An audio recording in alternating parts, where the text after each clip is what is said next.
Hello mga loves! Kumusta po kayo? Lumalabas na nga po pala si Haring Araw kaninang umaga.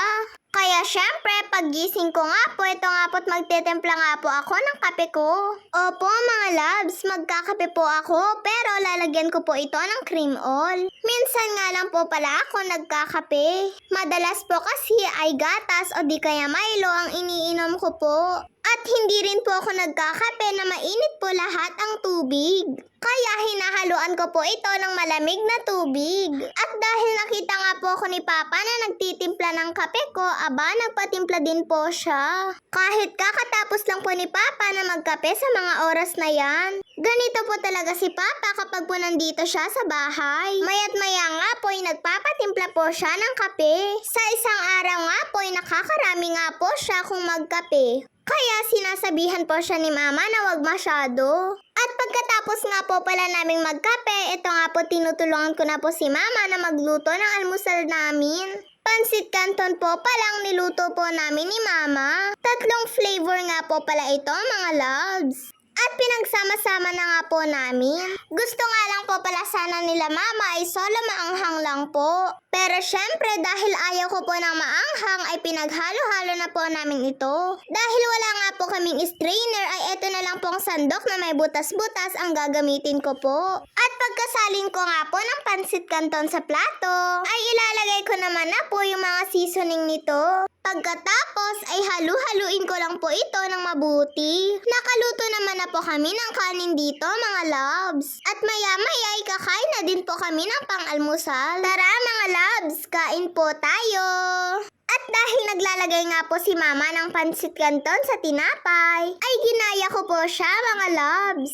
Kahit po na may kanin pa po sa plato ko. Gusto ko din po kasi ng pansit canton na pinapalaman sa tinapay. Kayo po mga loves, ginagawa niyo din po ba ito? Minsan pa nga po ay ganito po ay minimerienda namin, pansit canton at tinapay. At pagkatapos nga po naming nag-almusal mga loves, nasuya daw po si Mama sa pansit canton. Kaya nagbalat po siya ng dalandan. Sakto may 2 pirasong natira pa nga po kami. Kaya hiningi ko na po yung isa kay Mama. Seedless po pala ito mga loves. Mabuti na nga lang po at hindi pa maasim yung nabili nila Mama. Pero kahit maasim po ito mga loves ay gusto ko pa rin po. Nagpapapak din po kasi ako ng kalamansi sobrang asim po nun. Kaya okay lang po mga loves kahit maasim po itong kinakain ko. Akala nga po namin ni Mama ay tuloy-tuloy na po na may araw. Pero biglang bumuhos na naman nga po yung malakas na ulan.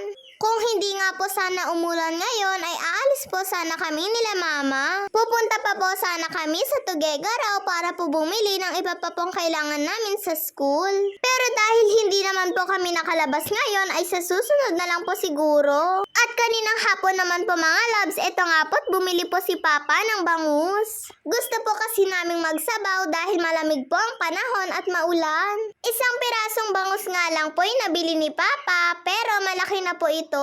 At si Mama na nga lang pong naglinis dito at siya na nga lang din pong naghiwa-hiwa. Sinabawang bangus nga lang po itong niluto ni Mama. Sinigang nga po sana, kaya lang po kulang naman po kami sa ingredients. Napakamahal na po kasi ng mga gulay ngayon mga loves. Kaya ang sabi po ni Papa ay tiis-tiis lang daw po muna kahit hindi po kompleto ang mga gulay na sinasahog sa inuulam namin.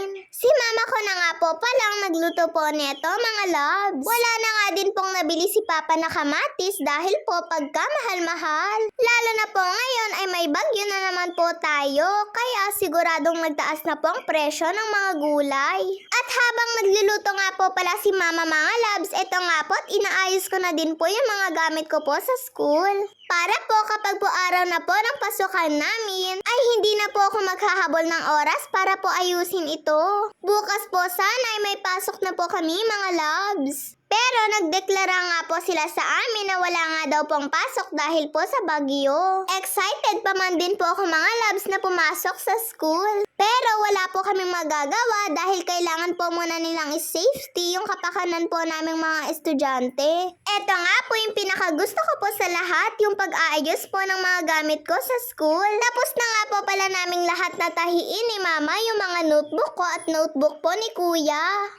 At naayos na nga din po pala ni Kuya yung mga gamit po niya sa school. Kung may kulang man po sa mga kailangan po namin sa school, ay sa susunod na nga lang po namin yun bibilhin. Mahirap pa naman po kasing lumabas kapag po ganitong maulan. Ayan, at naayos ko na nga po ng mabuti ito pong mga gamit ko. At pagkatapos ko nga po palang inayos yung gamit ko po mga loves, ay dumiretso na po ako sa kusina para po makitikim sa niluluto po ni Mama. Napakabango po kasi ito pong niluluto ni Mama. At dahil nga po siguro ito sa ceiling green. Ito nga po at maglalagay po si Mama ng dahon ng alokbati na kinuha niya po sa harap ng bahay. Para kahit papaano ay may gulay naman daw po ito. At naglagay na din po pala si Mama dito ng pang-asim mga loves. Hindi ko po ito matatawag na sinigang, basta sinabawang isda na lang po. At eto na nga po ang pinakagusto ko po sa lahat, ang tumikim po ng luto. Kahit hindi po kumpleto yung ingredients nito mga loves, ay masarap po mga loves. At lalong-lalo na nga po yung paborito ko po dito sa part ng bangus ay eto pong taba.